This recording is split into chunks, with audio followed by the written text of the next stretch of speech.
C'est Dramavore. Aujourd'hui, j'avais envie de vous parler de dramas dont je ne vous parlerai pas. Alors, qu'est-ce que j'entends par là? Parce que oui, c'est un peu paradoxal. Si vous voulez, quand je fais un avis critique drama, je reviens vraiment sur tous les aspects de drama qui m'ont plu, qui m'ont déplu, points positifs, points négatifs, tout ça. Je vous fais vraiment un truc quand même assez complet. Enfin, du moins, j'essaye. J'espère que j'y arrive. Mais il y a d'autres dramas que j'ai vus, mais dont je n'ai pas forcément l'envie de vous en parler dans une vidéo complète. Et du coup, je les mets de côté. Et si vous saviez le nombre de dramas dont j'ai envie de vous parler, mais voilà, ça viendra. En tout cas, je vais vous parler, eh bien, de tous ces dramas dont je n'ai pas forcément l'envie de faire quelque chose de complet. Donc n'hésite pas à liker, t'abonner et activer la cloche, ça fera plaisir, c'est parti.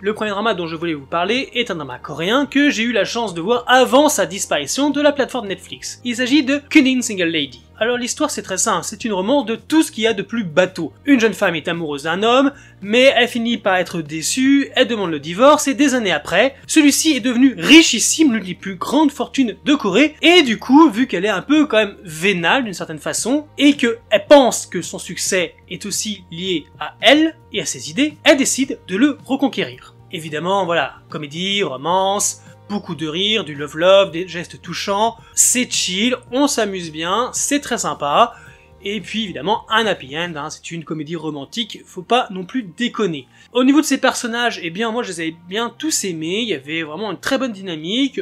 Est-ce qu'il y avait une alchimie bonne entre nos deux héros? Pas forcément, mais ça va, ça passait, il y avait un petit triangle amoureux, on retrouvait encore Seokjun, qui est juste génial dans tous ses rôles. Bon là il avait un rôle plus secondaire, mais en tout cas c'était un drama que j'ai beaucoup apprécié. J'avais aussi apprécié le second lead féminin qui changeait un peu puisque elle avait on va dire un handicap d'une certaine façon, et quand on le découvre c'est quand même assez touchant et tu vois vraiment la force du personnage. Voilà, j'avais beaucoup aimé ce drama, je voulais vous en parler et puis en fait j'ai donné mon attention sur autre chose. Et puis c'est resté dans les cartons, et donc du coup, j'ai pas forcément l'envie aujourd'hui de faire une vidéo complète, donc je vous en parle là, donc c'est un très bon drama. Malheureusement, maintenant qu'il a disparu de Netflix, je suis pas sûr si on peut le retrouver, peut-être sur Viki, faudra vérifier. En tout cas, j'avais bien aimé, donc si jamais t'as l'occasion de le retrouver, n'hésite pas, c'est chill, on passe un très bon moment, c'est assez fun. Deuxième drama dont je vais vous parler, il s'agit d'Eishi, c'est encore un drama coréen, mais lui il est plutôt historique politique. Techniquement, moi ce genre de drama c'est complètement ma came. Les costumes, les décors, je trouve ça magnifique, c'est ça qui me donne vraiment envie d'aller en Corée, visiter tous ces sites historiques, voir toute cette voir toute l'architecture de l'époque Joseon, parce que effectivement le drama se passe à l'ère Joseon. Et on est dans un truc relativement classique, un héros qui n'est pas forcément apprécié à sa juste valeur en raison de sa naissance, puisqu'il est en fait le fils du roi, mais aussi d'une paysanne, donc voilà, c'est un bâtard, donc normalement il n'a pas le droit d'accéder au trône, ce qui va pourtant arriver pour devenir l'un des plus grands rois de l'histoire de Corée. Le problème que j'ai avec ce drama, c'est qu'il y a 24 épisodes, et en fait j'ai regardé les 20 premiers, comme ça, d'une traite, j'étais à fond, tout ça, et puis j'ai fait une pause, je sais pas pourquoi, et j'ai laissé le drama longtemps, sans continuer. Et pour vous dire, pour le besoin de cette vidéo, j'ai fini les 4 derniers épisodes la semaine dernière. Donc c'est un drama avec des personnages quand même assez forts, on a une très bonne osmose entre eux parce qu'il y a une petite équipe qui se crée autour du personnage principal que j'avais déjà vu, enfin c'est le même acteur qui jouait le rôle principal dans Diary of the Night Watchman, et au début, j'étais pas chaud patate, parce que si vous voulez, il avait exactement le même type de rôle. C'est-à-dire le mec laissé un peu sur le côté, qui n'est pas roi, mais qui a pourtant tout ce qu'il faut pour être un grand roi. Et au début je fais mais merde, putain, c'est pas vrai, même genre de rôle, on va encore se faire chier comme dans Diary of the Night Watchman que j'ai pas apprécié, n'hésite pas à aller voir la vidéo sur le sujet, hein, si tu ne l'as toujours pas vu. Et en fait, pas du tout, puisque au fur et à mesure qu'on avance dans l'histoire, il se révèle que notre héros est juste la personne qui est exactement faite pour monter sur le trône. C'est un roi de tout ce qui est le plus légitime.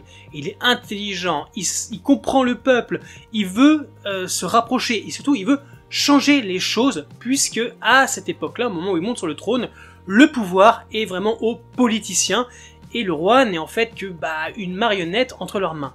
Et lui, il va changer ça par la force de ses convictions, et il va même faire changer ceux qui étaient les plus récalcitrants à sa montée sur le trône. Et donc c'est pour ça que c'est vraiment très bien. Le problème, c'est que ce drama est vraiment hyper porté politique. Et donc du coup, si tu kiffes l'historique mais t'es pas trop politique, eh ben tu vas un peu te faire chier, parce que c'est quand même, c'est du rentre dedans, hein. C'est bourrage de crâne, tout ce qui se passe, tout ça. Il y a même des moments où t'es complètement perdu entre les différents personnages. Mais si t'arrives à surmonter tous ces petits problèmes, un peu comme moi j'ai fait, eh bien c'est un très bon drama historique, ce qui est cool. Après, si j'ai des points négatifs à dire sur ce drama, c'est vraiment deux choses. Alors déjà, on a une romance qui n'est pas forcément utile à l'intrigue. En plus, clairement, c'est pas le genre de romance que j'apprécie. J'en avais déjà parlé dans ma vidéo Scholar Who Hold the Night. N'hésite pas à aller voir la vidéo si tu ne l'as toujours pas vue, évidemment. Où en fait, je n'apprécie pas le fait qu'on a un héros qui a à ses côtés une femme qui lui est dévouée, qui serait prête à tout pour lui, mais que notre héros ne lui accorde aucun regard, ne lui rende pas ses sentiments, puisqu'il va s'enticher d'une fille complètement extérieure, tout ça. Le problème se retrouve aussi dans Aeshi. C'est-à-dire, dès le début, on a une femme qui est aux côtés de notre héros, il lui a sauvé la vie, elle lui est dévouée, et elle va tout le temps être à ses côtés, et va vraiment exprimer le fait qu'elle est follement amoureuse de lui. Mais elle va jamais se plaindre quand, effectivement, il va tomber amoureux de quelqu'un d'autre, elle va toujours être à ses côtés, elle va toujours lui faire confiance, et pourtant, moi, j'aime pas ça, parce que elle est parfaite pour lui. Et du coup, il tombe amoureux d'une autre fille, et cette autre fille, qui est jouée par Gohala, c'était mal barré elle aussi. C'était mal barré dès le début pour elle aussi. Déjà parce que Gohala, c'est un peu notre pleurnicheuse de service dans les dramas historiques, hein, on se souvient dans Hwalang, elle a gâché un peu le truc.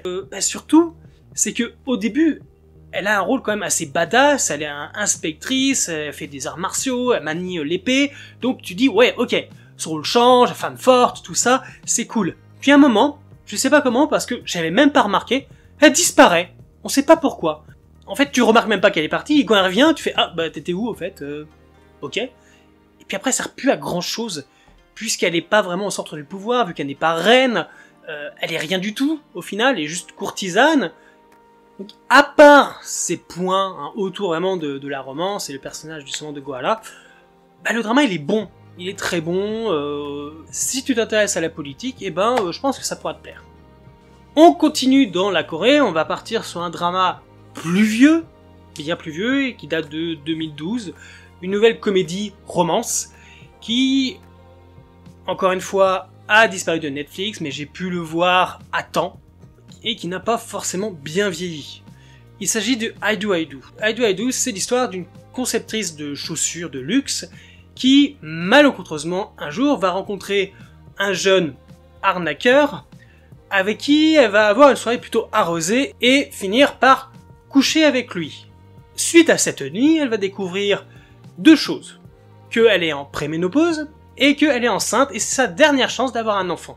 Et si ça ne suffisait pas, son amant d'une nuit finit par travailler à ses côtés, et être la seule personne à qui elle pourra faire confiance dans son travail qu'elle est en train de perdre en faveur de la fille du président de sa boîte. D'ailleurs, fille qui est jouée par l'héroïne de My ID and Gangnam Beauty, j'étais super content de la revoir parce que j'adore vraiment cette actrice. Là, de la voir dans un rôle un peu gentille, méchante, c'était pas mal. En plus de ça, tu as un double triangle amoureux, donc il y a la fille du président qui commence à avoir des sentiments pour notre héros, qui lui est amoureux de son coup d'un soir, on va dire, qui elle finit par avoir des sentiments pour lui, donc il y a ça d'un côté, et de l'autre, on a les parents de notre héroïne qui la forcent à se marier avec quelqu'un, elle finit par avoir un ultime rendez-vous avec un médecin qui veut lui aussi pas du tout se marier, qui veut jouer le jeu de genre on s'est rencontrés, mais en fait ça n'a pas marché, et on va chacun de notre côté, sauf que pour une fois, il trouve en notre héroïne, une femme avec qui il aimerait rester. Et ça va causer des quiproquos, en veux-tu, en voilà, qui ne sont pas forcément utiles et envenimer plus la situation qu'autre chose. J'ai rien contre les triangles amoureux. En fait, si, j'ai tout contre les triangles amoureux, vous le savez, hein, mais quand ils sont pas bons. Mais là, c'était un peu too much. À côté de ça, le drama, il est chill, il est fun, et puis bah, on s'ennuie pas vraiment, c'est assez mignon dans son déroulement, et puis la fin est plutôt cool. C'est vraiment pas un drama que je souhaiterais revoir, j'étais content de le voir, parce que c'est bien de tenter des choses, même si 2012 c'est une année où moi je commence à avoir un peu de mal, parce que bon, les choses ont quand même pas mal vieilli. J'en garde un très bon souvenir, et puis bah si vous l'avez pas vu, bah écoutez, regardez-le, c'est pas mal du tout. On change ensuite de pays puisqu'on va aller au Japon avec le très court drama Million Woman ou Yakunamen no Onatachi. L'histoire est relativement alambiquée. C'est un drama court d'une dizaine d'épisodes dans le genre de drame mystère qui est vraiment, mais pas incompréhensible, mais très bizarre. Le héros en fait est un écrivain raté. Qui plus est, il est le fils d'un meurtrier puisque son père a tué sa mère et son amant et en même temps a tué un jeune policier. Depuis ce jour, il est estampillé comme le fils d'un meurtrier et reçoit tous les jours des lettres de menaces sur son fax. Et comme si ça ne suffisait pas, un jour, il voit débarquer dans sa vie et surtout dans sa maison, qui est quand même assez grande, 5 femmes qui viennent cohabiter avec lui pour un loyer d'1 million de yens par mois. Alors, on a de tout parmi elles. Une actrice qui fait une pause, une lycéenne, une femme d'affaires de l'ombre, on va dire, une épouse d'un milliardaire décédé, et enfin, l'héritière d'un très grand écrivain. Ces 5 femmes vont, chacune d'une certaine manière, avoir des sentiments pour lui, mais surtout vont l'aider à grandir, à mûrir et surtout à avoir du succès. Les choses ne vont pas être si faciles puisque, mystérieusement, ces colocataires vont être assassinés. Le drama est pas extraordinaire, il est très court, tu te mets ça dans un après-midi, c'est pas mal du tout. Je vais pas dire que c'est chill, hein, faut quand même un peu s'accrocher, c'est pas extraordinaire, mais ça passe. Si t'es comme moi, t'as regardé pas mal de choses, et bien tu reconnais la plupart des actrices. Il y en a une qui a joué dans un Kamen Rider, et une autre en fait incarnait Katana dans la série Arrow de la CW. J'ai pas grand chose à dire sur ce drama, il est sympatoche, j'ai pris du plaisir à le regarder, parfois je me suis un peu creusé la tête, je l'avoue, mais il est sympa, donc n'hésite pas si ça te dit. On retourne en Corée pour le drama Oh My Ghost ou Am I Ghostless, donc du genre drame, fantastique, gastronomie et puis un poil de romance. Pourquoi j'ai regardé ce drama en premier lieu? Parce que bon, il est sympatoche, mais il est pas non plus extraordinaire. Tout simplement parce que je sortais juste de Strong Girl dans Bunso, et je sais pas pourquoi, j'avais envie de continuer avec cette actrice qui m'avait énormément plu. Et là, de la voir dans un rôle complètement différent, c'est-à-dire que dans Strong Girl, elle était une femme forte, qui se laissait pas avoir, et dans Oh My Ghost, c'est une jeune fille qui voit les fantômes, mais qui est extrêmement timide, faible, qui ne supporte pas de faire des erreurs, et pourtant qui veut devenir une grande cuisinière. C'est pour ça qu'elle a décidé de travailler avec l'un des plus grands cuisiniers qui est en train de monter actuellement en Corée, dans son restaurant. Ils vont apprécier le jeu de l'actrice parce que ça changeait. En plus, elle finit par être possédée par un fantôme qui est son exact opposé. C'est une fille délurée qui n'hésite pas à faire du rentre-dedans jusqu'à essayer de violer le héros. Et ça crée des situations mais complètement déjantées. Le héros qui croit absolument pas aux fantômes se met à y croire et il est perdu entre la vraie personnalité de sa commis de cuisine et la nouvelle personnalité, celle du fantôme. C'est vraiment fun, c'est drôle, et puis surtout, ça va permettre à l'héroïne de beaucoup évoluer, de changer, de prendre confiance en elle, parce que justement, elle va finir par créer un lien avec le fantôme, et c'est vraiment très bien joué. Et petit bonus sur le gâteau, il y a ma chère Shin Hye-sun dans le drama. Elle a un rôle secondaire, parce qu'à l'époque encore, elle ne faisait que des rôles secondaires, et malgré le fait qu'elle soit secondaire, elle joue très bien son rôle, et je l'adore. Par ça, le drama est très sympa, donc je sais pas si vous l'avez vu, ce que vous en avez pensé. Moi j'ai bien aimé, je ne le regarderai sans doute jamais, mais j'ai apprécié de le regarder. Il y avait une très bonne dynamique, la romance est pas mal du tout, il y a vraiment une bonne évolution des personnages, donc c'était cool. Maintenant, direction la Chine, avec le film The Yin-Yang Master. Alors, contrairement à ma vidéo The Yin-Yang Master Dream of Eternity, non, c'est vrai que j'avais dit une bêtise, je m'étais pas assez bien enseigné.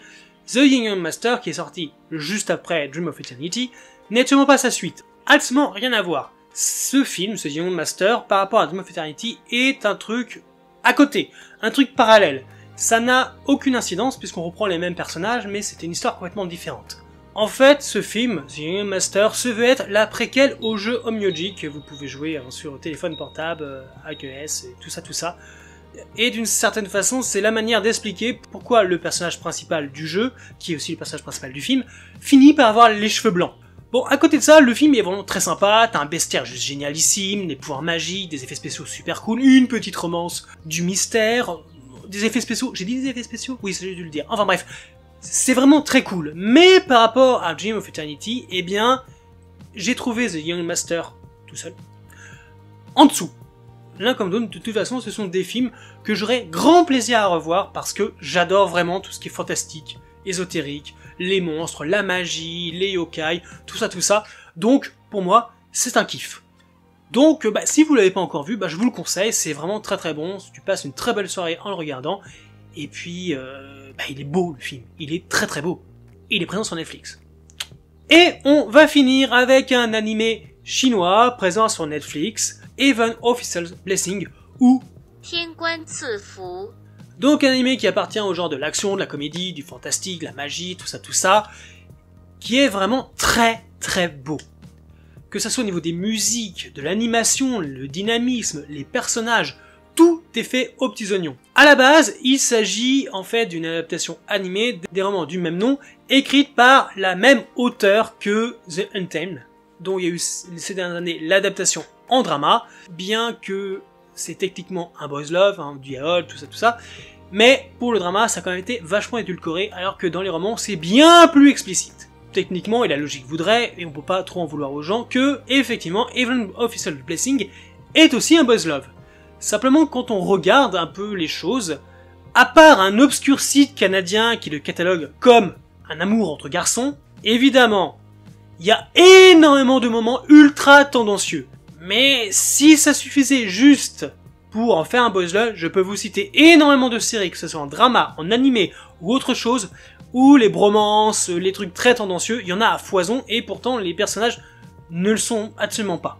Après, je ne suis absolument pas un expert, moi c'est pas mon truc, les boys love malheureusement, je regarde pas, je ne connais pas trop, donc je ne vais vraiment pas vous dire ce n'est pas un boys love, je sais pas, je sais juste que c'est ultra tendancieux.